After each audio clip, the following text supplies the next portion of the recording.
saan? Pagkakaan. Yan.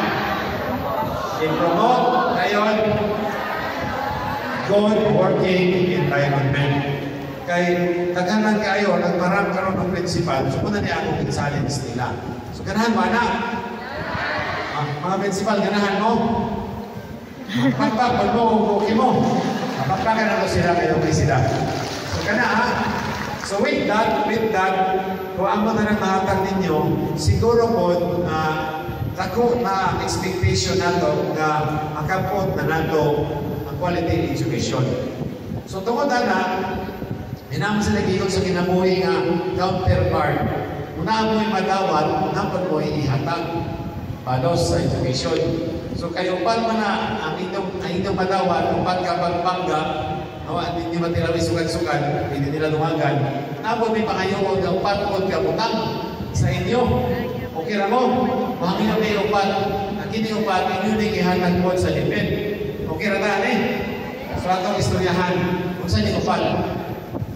Number one, kapag iingon ni business, bikoy ganyan na energy. So, ako, superintendent, naghangiyo ko ninyo ko energy. Contagious na energy. Meaning, contagious na energy, enthusiasm sa classroom. So, pag ngayon mangayon kong energy ninyo, dapat ang mga maestra, sama ninyo, dili lang ang wapa nga batan mo, kung dili update na ay energy. Dili ka itong medyo hindi nakalakaw. Hindi ka itong luya na. Hindi ka itong dako na kayong lawas. Anak, ito ganito ko eh. Hinali ka lawas at kumundi no? Makakita ni, lamiyon ka lawas pa, maipuli ko ani. Saan ka na ito, mga inana ko. Inana, update. So, have that energy sa inyong person, sa inyong being na contagious na matakdan ng bata. So, saan na ito pag-interpret, anak, it means na every morning when you arrive at the classroom, ang energy na imo kay hatag sa ilang positive energy na ang bata, ma-energize sila, kinahan sila na binaw ninyo. Kinahan sila, may mo silang assignment, kinahan sila mo interact, kung katawa sila. So, have that high level of energy. Dapat din mo low energy, high level good. So, saan na to para makatin ng high level of energy? Number one, exercise chemotherapy. Manawa ba itong konsulta ni Kanta? Ilagay ang edad ng ano? Baby lang. Ha? 55. 55 pa kuno ka, konsultan. Bata-bata pa, tanawon. Taas pa kayo energy. Sa kinaganta, ganyan pa lang kinagta kada mga maestra. Ang iyang sikrito, kada po nag-jogging man siya. Dagan siya. Exercise regularly. Kaya exercise naka-help promote sa high energy. Gawa sana, obserbahin mo na inyong pagkaon. Mahimo, ang layo mo sa high blood o diabetes, likay na kayo tamis. Anything na tamis, especially processed foods, processed. Kung sa inyong snack, na mo na mga prihan, ayaw na mong kaon. Pwede na ka ng mga fruits in season, kaon man na, pero cake, ice cream, soft drinks, di kayo na mo. Sooner or later, muna'y makahatag ng kaluya sa inyo ha. So take care of your exercise sa inyong heart, diet mo, and have this positive attitude. Una siya na utang makahatag ng high energy. Mana number one, ako ipangayo, we ask that God is high level of energy. Number two, intelligence. So ato na i-demand, no? Ipangayo na teachers, sa pandalaga teachers, mismo teachers, should have a high level of intelligence. Sa mga intelligence, kalantip sa nahuna IQ. Kita tanan, bright at tanan, nakapasar naman tag examination. Iso biya ang exam sa bibit. Nagkaman sa mga classmate no, nakapasar. So pagpasar na to, okay, bright na mo, teacher na mo. Patuwa na sa nagpasabot, namuundang na mo og learn diha. Particularly karon natay matatag, the more mo mubasa, the-unpack mo na mga competencies, mga reference materials, the more mo mubasa para inyong mga bata, inyong mga estudyante, tagaan inyong the best education, the best interpretation, ana inyong seminar for the last 5 days. So nakuha ninyo? your intelligence should be above the average intelligence of your classroom and in the community. Dapat bright ka na maestra. Mabitaw ng na ay mga profession nga ang ilang yung pangasawa maestra yun. E kung maestra ka may mga asawa, yung mga anak expected nga bright din na. Sumunang daghan ang uyab sa maestra. Okay, hiyahay ang ilang anak. So, karon na panahon, unang mo-demand ko sa mga principal, tagaan sila o internet para na may access sa information. Basa mo, study mo, and then interact with each other. Kanang develop mo, kanang itawag nilang critical thinking. Critical thinking. Di mo man ay kulang na itong examination sa PISA, critical thinking skills na to, kanang minus daw, wala kayo maipagtulog. So, sa mga critical thinking skills, yan ang mga deep na kanan, matubag na mo. Okay, so intelligence. Sa ito muna? Energy. Energy. Intelligence. Ikatulo, nila yung innovation. You have the capacity to innovate. Kung sa mga innovation, it is a way of finding solutions, solving problems, using indigenous or local materials or local means. Kamu na, usulbad sa inyong kagalingon na problem sulod sa classroom. So may problema ito karon. Nakanako ko sa level, classroom. Diba, reading? Even sa high school, sa may mga high school diri, napay high school di ka basa. Dato ipasa no, isala na sa elementary. Hindi na naman pinasulay. Pero when it comes to reading, as an example, dapat mag-innovate mo. Na ako'y na-istorya ng teacher. Yung problema reading, na siya innovation resulting ako. Yun siya, sir, na ako'y na-discover na innovation nga sa reading AI, kung mag-base ko sa N letter N, di ako magsugod og dudlog reading. Daghan na ko ma-expand na. Daghan ang reading syllables or words niya ma-expand. Yung bata, dali makabasa. Na-intrigue ako. Kung saan man ang N-base ka reading. Yun siya, sir, sa MTV man doon, MTV sa akin, sir, yun siya. Sir, halimbawa, sa kanang word na N, I-N, hindi mo nang tumaga, daghan na words ma-forma. Inon-on, inon-unan, un-unan, un-unanan. Ano siya? So, kaya sir, kung makuha na sa bata, balik-balik mo na, mabasa na lang niya. O, unlan, inunlan, unlanan, unlanunon.